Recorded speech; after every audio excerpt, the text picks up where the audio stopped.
वो दो ड्राइवर कौन जिन्होंने पलटी तमिलनाडु की सियासत, सनातन विरोधी स्टालिन को हराया।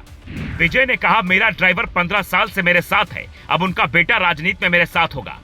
एनटीआर और एमजीआर का मॉडल क्या, जिसे विजय ने दोहराया। पर्दे के मास्टर ने बदल डाली सियासत। तमिलनाडु में विजय की पार्टी बहुमत से पीछे रह गई। विजय के पिता एस.ए. चंद्रशेखर कांग्रेस को गठबंधन का ऑफर दे रहे हैं, लेकिन दिक्कत ये है कि कांग्रेस के पास सिर्फ 5 सीटें हैं। बाकी के विधायक कहां से आएंगे? क्या सिनेमा के सुपरस्टार विजय सियासत में जोड़ तोड़ की राजनीति में भी सुपरहिट होंगे? खबर है कि विजय ने राज्यपाल को लेटर लिखकर बहुमत साबित करने के लिए 15 दिन का वक्त मांगा है। जो काम आंध्र प्रदेश में एन.टी. रामाराव ने किया था, सिनेमा से सियासत में आकर सीएम बने, और यहां तक कि एम.जी. रामचंद्र राव ने जो काम तमिलनाडु में किया, वही इतिहास अब विजय ने दोहरा डाला है। लेकिन इन सब के बीच दो ड्राइवर का किस्सा सबसे ज्यादा वायरल है, जिन्होंने तमिलनाडु की सियासत का दशकों पुराना तिलिस्म तोड़ दिया।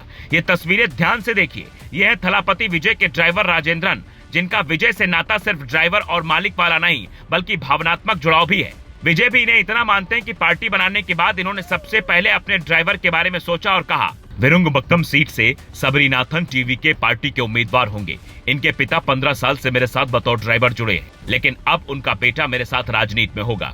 ये सुनते ही राजेंद्रन और उनके बेटे की आंखों में आंसू आ गए। वो विजय से गले लगकर रोने लगे। तब किसी को अंदाजा नहीं था कि विजय का ये दांव पूरी सियासत पलट देगा।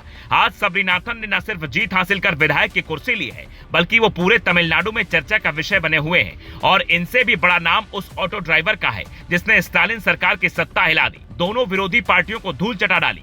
ये है ऑटो ड्राइवर के विजय दामू, जिन्हें थलापति विजय ने रायपुरम सीट से टिकट दिया था, जहां उन्होंने 14,000 के मार्जिन से एआईएडीएमके के दिग्गज नेता और पूर्व मंत्री डी जयकुमार को बुरी तरह हराया। डीएमके के सुबैर खान, जो पूर्व मंत्री रहमान खान के बेटे हैं, उन्हें तीसरे नंबर पर पहुंचा दिया, जिसने स्टालिन की सनातन विरोधी मंत्रियों को यह समझा दिया कि तमिलनाडु की जनता स्टालिन की बातों में नहीं आने वाली। ये दो ऐसे उदाहरण हैं जिसने दिल्ली की याद दिला दी है, जब केजरीवाल ने ऑटो चालक को साथ लेकर शीला दीक्षित की बरसों पुरानी सत्ता पलट दी थी। और तमिलनाडु में भी कुछ ऐसा ही हुआ, जब फरवरी महीने में ही स्टालिन को यह एहसास हो गया कि सत्ता बचाना मुश्किल है। तारीख थी 23 फरवरी 2026। थलापति विजय एक रैली करते हैं, जिसमें हाईवे पर 4 घंटे जाम लगा।